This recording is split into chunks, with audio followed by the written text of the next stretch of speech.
നബി ചരിത്രത്തിന്റെ ഓരത്ത് ചരിത്രാസ്വാദനം ഭാഗം 63 സൈനബ് രചന ആരിഫ് സൈൻ ശബ്ദം നൽകുന്നത് ആറാട്ടുപുഴ ഹക്കിം ഖാൻ. സൈനബ്. പകയാൽ പതഞ്ഞു തുളുമ്പിയ മനസ്സോടെ ഉമൈർ മദീനയിലെത്തി. അയാൾ പ്രവാചകൻ സ്വല്ലല്ലാഹു അലൈഹി വസല്ലമയെ കണ്ടു. അന്നേരം പള്ളിയിലിരിക്കുകയായിരുന്നു തിരുമേനി സ്വല്ലല്ലാഹു അലൈഹി വസല്ലം. ഉമൈർ വാളുമായി പരിസരത്ത് ചുറ്റിത്തിരിയുന്നത് നേരത്തെ ശ്രദ്ധിച്ചിരുന്ന ഉമർ അയാൾ പള്ളിയിലേക്ക് കയറുന്നത് തടഞ്ഞു. നബി സല്ലല്ലാഹു അലൈഹി വസല്ലം ഉമറിനെ വിളിച്ച് അയാളെ കടത്തിവിടാൻ പറഞ്ഞു. ഉമർ അനുസരിച്ചെങ്കിലും ചില അൻസാർ സഹോദരങ്ങളെ വിളിച്ച് അദ്ദേഹം പറഞ്ഞു, ഈ ഉമൈറിനോടൊപ്പം പോവുക, പ്രവാചകന് സംരക്ഷണം തീർക്കുക. ഇപ്പോൾ ഇയാളെ വിശ്വസിക്കുന്നത് ബുദ്ധിയായിരിക്കില്ല. വരൂ ഉമൈർ, പ്രവാചകൻ സ്വല്ലല്ലാഹു അലൈഹി വസല്ലം ഉപചാരങ്ങളോടെ പറഞ്ഞു. അനുഗ്രഹീത പ്രഭാതം നേരുന്നു ഉമൈർ. നിങ്ങളുടെ അഭിവാദന വാക്യത്തെക്കാൾ നല്ലതൊന്നു തന്ന് അള്ളാഹു നമ്മെ അനുഗ്രഹിച്ചിട്ടുണ്ട്. സമാധാനം എന്നാണത്, സ്വർഗത്തിലെ അഭിവാദനം. അതൊക്കെ പരിചയമായി വരുന്നതേ ഉള്ളൂ മുഹമ്മദ്, അയാൾ പറഞ്ഞു. എന്താണ് നിങ്ങളുടെ വരവിന്റെ ഉദ്ദേശ്യം? നബി സല്ലല്ലാഹു അലൈഹി വസല്ലം ചോദിച്ചു. എന്റെ മകൻ നിങ്ങളുടെ അടുത്ത് ബന്ദിയായുണ്ട്. അവനുള്ള മോചനദ്രവ്യവുമായി വന്നതാണ്. അതിനെന്തിനാണ് ഒരു വാൾ? ഇടുപ്പിൽ ഞാന്നുകിടന്നിരുന്ന ഖഡ്ഗം ചൂണ്ടി നബി സല്ലല്ലാഹു അലൈഹി വസല്ലം ചോദിച്ചു. വാളുകൾ പോയി തുലയട്ടെ, അവയെക്കൊണ്ടല്ലെങ്കിലും വല്ല പ്രയോജനവുമുണ്ടോ? ഓർക്കാപ്പുറത്തുള്ള പ്രവാചകന്റെ ചോദ്യം കേട്ടാകണം ഉമേറിന്റെ ശബ്ദത്തിൽ ഇടർച്ചയുണ്ട്. നേര് പറയൂ, എന്തിനാണ് വന്നത്? നബി സല്ലല്ലാഹു അലൈഹി വസല്ലം ചോദിച്ചു. ഒന്ന് പതറിയെങ്കിലും ഉമൈർ അപ്പോഴും നേരത്തെ പറഞ്ഞത് ആവർത്തിച്ചു. എന്റെ മകൻ നിങ്ങളുടെ അടുത്ത് ബന്ദിയായുണ്ട്. അവനുള്ള മോചനദ്രവ്യവുമായി വന്നതാണ്. ശരി, എങ്കിൽ ഞാൻ പറയാം എന്ന ഭാവത്തിൽ നബി സല്ലല്ലാഹു അലൈഹി വസല്ലം പറഞ്ഞു. നിങ്ങളും ഉമയ്യയുടെ പുത്രൻ സഫ്വാനും ഹിജറിലിരുന്നു കൊണ്ട് ബദറിൽ മരിച്ചു വീണ ഖുറൈശികളെ കുറിച്ച് സംസാരിച്ചിരുന്നില്ലേ? തന്നെ മൂടിയ കടമില്ലായിരുന്നുവെങ്കിൽ, ആശ്രിതരായ കുടുംബമില്ലായിരുന്നുവെങ്കിൽ താൻ മുഹമ്മദിന്റെ കഥ കഴിക്കുമായിരുന്നുവെന്ന് നിങ്ങൾ പറഞ്ഞില്ലേ? സഫ്വാൻ നിങ്ങളുടെ കടം ഏറ്റെടുക്കുകയും കുടുംബത്തിന്റെ സംരക്ഷണം അവർ ജീവിച്ചിരിക്കുന്ന കാലത്തോളം ഏറ്റെടുക്കുകയും ചെയ്തില്ലേ? നിങ്ങളുടെയും നിങ്ങളുടെ ചെയ്തിയുടെയും ഇടയിൽ അള്ളാഹു നിൽക്കുന്നുണ്ട്, പ്രവാചകൻ സ്വല്ലല്ലാഹു അലൈഹി വസല്ലം പറഞ്ഞു. ആരാണ് അങ്ങയോടിതെല്ലാം പറഞ്ഞത്? പടച്ചവനാണ്. സഫ്വാനും ഞാനുമല്ലാതെ മൂന്നാമതായ ഒരാൾ അവിടെ ഉണ്ടായിരുന്നില്ലല്ലോ. ഉമൈറിന്റെ ശബ്ദത്തിന് മിനുസം വന്നിട്ടുണ്ട്. ജിബ്രായീലാണ് എന്നോട് പറഞ്ഞത്, നബി സല്ലല്ലാഹു അലൈഹി വസല്ലം പറഞ്ഞു. അങ്ങ് ആകാശങ്ങളിൽ നിന്ന് സുവാർത്തയുമായി വന്നപ്പോൾ നുണയനെന്ന് ഞങ്ങൾ അങ്ങയെ വിളിച്ചു. എന്നെ ഇസ്ലാമിലെത്തിച്ച അള്ളാഹുവിന് സ്തുതി. അല്ലാഹുവല്ലാതെ ആരാധ്യനില്ലെന്നും മുഹമ്മദ് അള്ളാഹുവിന്റെ ദൂതനാണെന്നും ഞാൻ സാക്ഷിമൊഴി നൽകുന്നു, ഉമൈർ പറഞ്ഞു. പ്രവാചകൻ സ്വല്ലല്ലാഹു അലൈഹി വസല്ലമയുടെ വദനത്തിൽ സന്തുഷ്ടിയുടെ അടയാളങ്ങൾ മിന്നി. അവിടെയുണ്ടായിരുന്ന അനുചരന്മാരോടായി അദ്ദേഹം പറഞ്ഞു, നിങ്ങളുടെ ഈ സഹോദരന് മതത്തെക്കുറിച്ച് പറഞ്ഞു കൊടുക്കുക. അദ്ദേഹത്തെ ഖുർആൻ കേൾപ്പിച്ചു കൊടുക്കുകയും ബന്ദിയായ അദ്ദേഹത്തിന്റെ മകനെ വിട്ടയക്കുകയും ചെയ്യുക. ഉമൈറിന്റെ മനസ്സ് മക്കയിലെത്താൻ വെമ്പി. അവിടെ അവശേഷിക്കുന്ന സഫ്വാൻ അടക്കമുള്ള കൂട്ടുകാർക്കും പ്രിയജനങ്ങൾക്കുമെല്ലാം ഇസ്ലാമിന്റെ സന്ദേശമെത്തിക്കണം.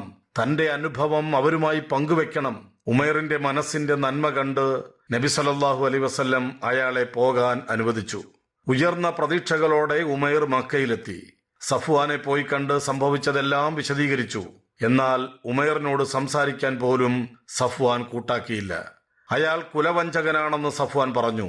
ഇനി തനിക്കും ഉമൈറിനുമിടയിൽ കൊള്ളക്കൊടുക്കുകളൊന്നും അവശേഷിക്കുന്നില്ലെന്നും അയാൾ പ്രഖ്യാപിച്ചു. ഏതാനും മാസങ്ങൾക്കു ശേഷം ഉമൈർ പലായകനായി മദീനയിലേക്ക് പുറപ്പെട്ടു. മദീനയിൽ ബന്ദികളുടെ പ്രശ്നം പരിഹരിച്ചു വരുന്നു. സാമ്പത്തികമായി സുസ്ഥിതിയിലുള്ളവർ മോചനദ്രവ്യം നൽകി ഉറ്റവരെ കൊണ്ടുപോയി. സ്വന്തം നിലയ്ക്കോ കൂട്ടുകാർ വഴിയോ തുക സമാഹരിക്കാൻ സാധിക്കാത്തവരെ ഒന്നും വാങ്ങാതെ വിട്ടയച്ചു. അത്തരം തടവുകാരിലെ സാക്ഷരർക്ക് മുമ്പിൽ മോചനത്തിന് വേറെയും ഒരു വഴിയുണ്ട്. ഒരാൾ 10 മുസ്ലിം കുട്ടികളെ സാക്ഷരരാക്കിയാൽ മതി. അങ്ങനെയും ഏതാനും പേർ മോചിതരായി. സംഗ്രാമ മര്യാദകളുടെ കാലാകാലത്തേക്കുള്ള മാതൃക തീർക്കുകയായിരുന്നു ബദറാനന്തരം ഉരുത്തിരിഞ്ഞ സാഹചര്യങ്ങളിലൂടെ പ്രവാചകൻ സ്വല്ലല്ലാഹു അലൈഹി വസല്ലം. തങ്ങളുടെ കരങ്ങളാൽ യുദ്ധക്കളത്തിൽ മരിച്ചു വീഴുന്ന ശത്രുക്കളുടെ ജഡങ്ങൾക്ക് അംഗഭംഗം വരുത്തുന്നതിനെ നബി സല്ലല്ലാഹു അലൈഹി വസല്ലം കഠിനമായി വിലക്കി. ആ യുദ്ധത്തിന്റെ ഹേതുഭൂതരായവരുടെ അടക്കം ചിതറിക്കിടന്ന ശത്രുക്കളുടെ മൃതദേഹങ്ങൾ മാന്യമായി സംസ്കരിച്ച ശേഷമാണല്ലോ മുസ്ലിങ്ങൾ യുദ്ധഭൂമി വിട്ടത്. ബന്ദികളെ വിശ്വാസികൾക്കിടയിൽ വീതിക്കുകയായിരുന്നു പ്രവാചകൻ സല്ലല്ലാഹു അലൈഹി വസല്ലം.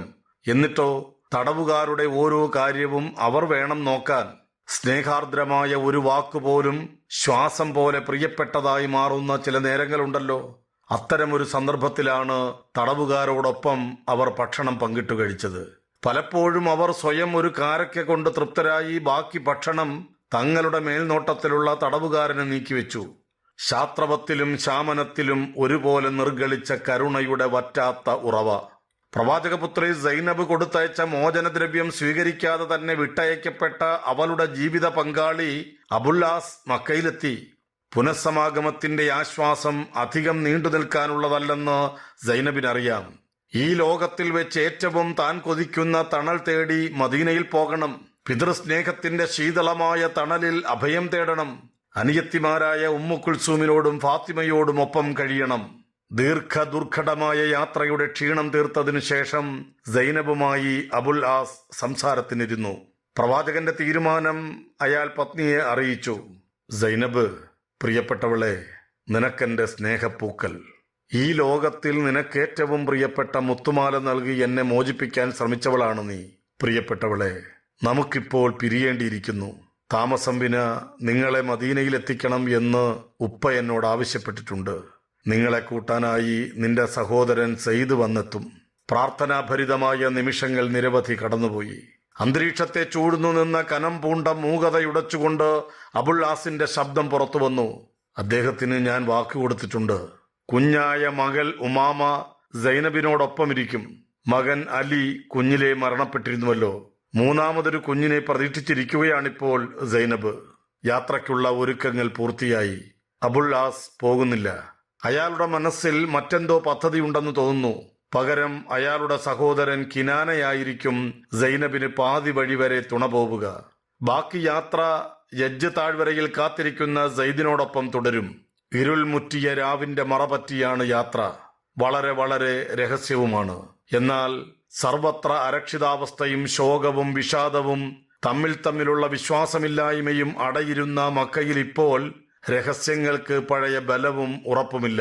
ഒരുപക്ഷെ മുഹമ്മദിന്റെ മറ്റെല്ലാ മക്കളും യഥിരിബിൽ പിതാവിനടുത്തെത്തിയ സ്ഥിതിക്ക് സൈനബും പോകാതിരിക്കില്ല എന്ന ഉറച്ച വിശ്വാസത്തിൽ പരശതം ഉറങ്ങാത്ത കണ്ണുകൾ അബുൽ ആസിന്റെ ഭവനത്തെയും പരിസരത്തെയും അവർ പകലന്തി നിരീക്ഷിക്കുന്നുണ്ടായിരിക്കണം.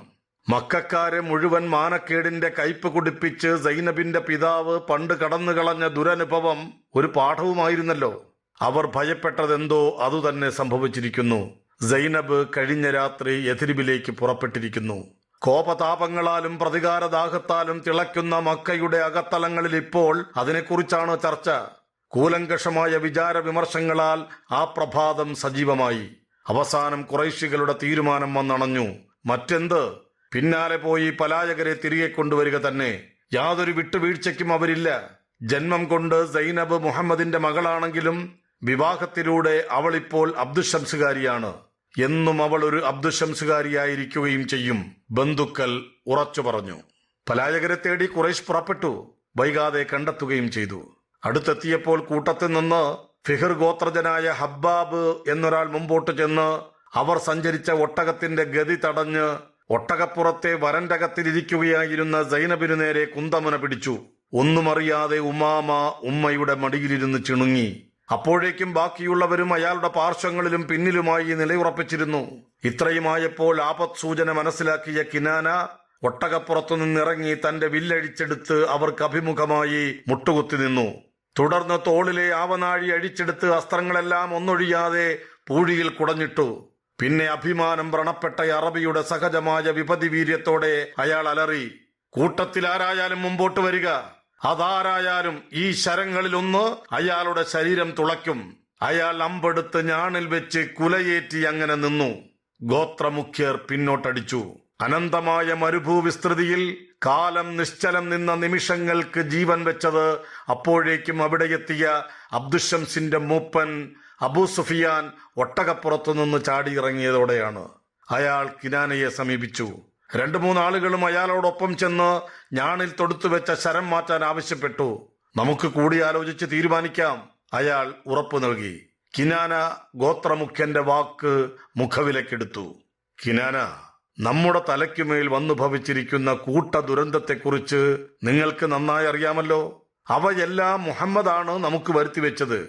അതുകൊണ്ട് തന്നെ ജനങ്ങളുടെ കൺമുമ്പിലൂടെ സ്ത്രീകളെ കൊണ്ടുപോവുക എന്നത് അക്ഷന്തവ്യമായ ധിക്കാരമാണ്. നാം ശകലീകരിക്കപ്പെട്ടുവെന്നും ഷണ്ഡീകരിക്കപ്പെട്ടിരിക്കുന്നുവെന്നുമുള്ളതിന്റെ സൂചനയായാണ് നാട്ടിലത് വിലയിരുത്തപ്പെടുക. അറിഞ്ഞുകൊണ്ട് ശത്രുവിനെ സന്തോഷിപ്പിക്കരുതല്ലോ. അല്പം നിർത്തി കിനാനയുടെ പ്രതികരണം മയപ്പെട്ടതായി തോന്നിയ അബൂ സുഫിയാൻ തുടർന്നു. എന്റെ ജീവിതമാണ്.